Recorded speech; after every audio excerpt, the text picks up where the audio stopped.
All right, so I've been following the development of the Bikeriders for a while. I was truly so excited to watch this movie. I finally saw it last night in an early press screening, and my opinion is it's unfortunately quite average, which really pains me to say because I was really looking forward to this film just from a character driven kind of epic standpoint, but it just fails to reach that height in some way. Now, if you followed this film for a while or know anything about this film, you might know that Disney actually was about to release this film under their Fox merger label, but decided last year, hey, we're actually not going to release it, LOL. And so they put it up on market, and then Focus Features slash Universal bought it up and are now releasing it this year. At the time, I was like, oh yeah, that's normal, whatever. They didn't want it. Focus wanted it. It's probably still good. But after seeing the film, I can kind of see why Disney did sell it in the first place. And that's because of two reasons. One, this is not going to be an awards contender at all. We'll talk about the acting in a minute.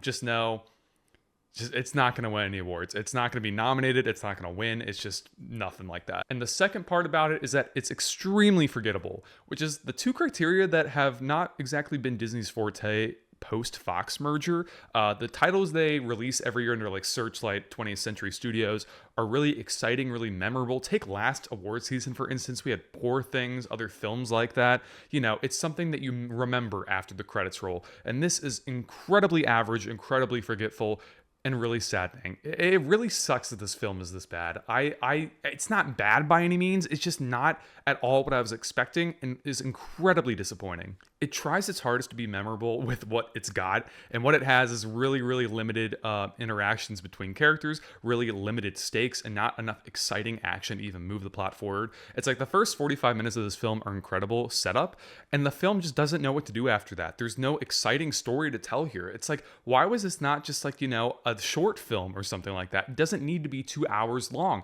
There's not enough story to cover 2 hours. It could be maybe an hour 25, hour 30. That would be perfect. But no, this film is a full 2 hours. And after the first hour, I was starting to get uninvested. I was just like, whatever, I do not care about this film anymore, which is unfortunate because the setup of this film is really a strength. The performances of this film are by far the weakest part. Austin Butler is just fine. He's doing whatever. He still has that little Elvis voice going on, which is kind of distracting in some sequences, but also kind of fits with the time period. And Tom Hardy is just doing a silly little voice here. It's his forte. I get it. Man loves the silly little voices. He does it in like all his films, but here it gets obnoxious. The reason the character does the voice is explained in the setup of the film.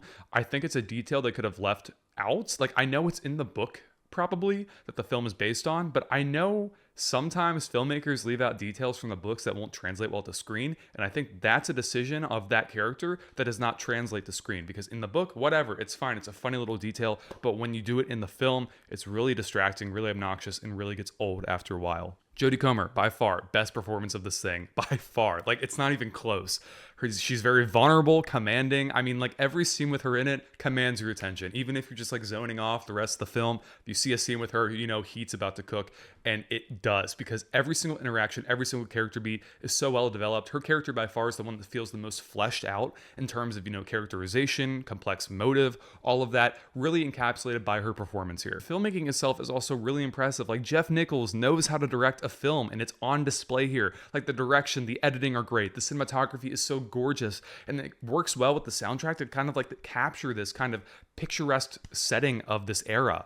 And it really does work from a nostalgia standpoint. It really transports you to this time period, this era, and really transports you into the setting with the characters. The ingredients are all there, but the end product is just so lackluster. And it's really disappointing because I really wanted to love this film.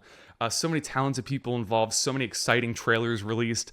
Unfortunately, I just can't. The script problems are too numerous to even mention here, but I will try my best to encapsulate all of them in what limited time I have left in this review. Simply put, there's no dramatic stakes. There's no, complex characters. It's really one-sided. The stakes of a film like this that's doing like a Scorsese kind of a ripoff, if you could term it like that, there's none. It's not exciting like a Scorsese film. It's not engaging like a Scorsese film. It's like a crime thriller that doesn't know how to actually actively engage its audience. We don't care about these characters. They're so one-sided and underdeveloped that we don't care what happens to them. We could care less about what situation they find themselves in. And it really leads to this kind of disconnect from audience to character where they're doing something on screen and they have stakes going on and we're supposed to feel for them and feel anxious for them and feel like saddened for them. I could care less. They didn't actually take the time to develop them, why should I as an audience member invest any time to caring about them or their stakes in general? There's also no interesting moments. Like, we as audience, again, don't get to care about these characters or their situation enough to actually care about what happens to them in the film.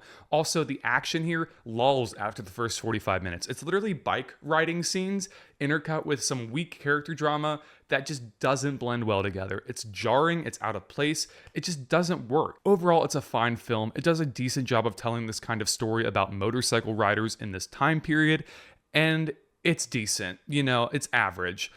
It's just incredibly disappointing because you could see the ingredients of what this film could have been if they'd even just gone through the draft phase of the script one or two more times. I have a feeling this film would have been 10 times better than it actually is. But as it is, I'm glad I watched it. Will I watch it again? Probably never. Will I recommend it to anyone? Maybe one or two people who are into this type of film, but for most general audiences, I'd say probably don't check this one out. If in theaters, just check it out later on streaming if you're interested. That's why I'm giving the Bikeriders a 68 out of 100. And that was my review for the Bikeriders, which comes out in theaters everywhere this Friday, June 21st. As always, thank you guys so much for watching my reviews. If you're new to my channel, please click that subscribe button down below, like the video, and turn on push notifications to be notified whenever new videos drop on my channel. With that being said, this is Mitchell signing off till next time. Peace out.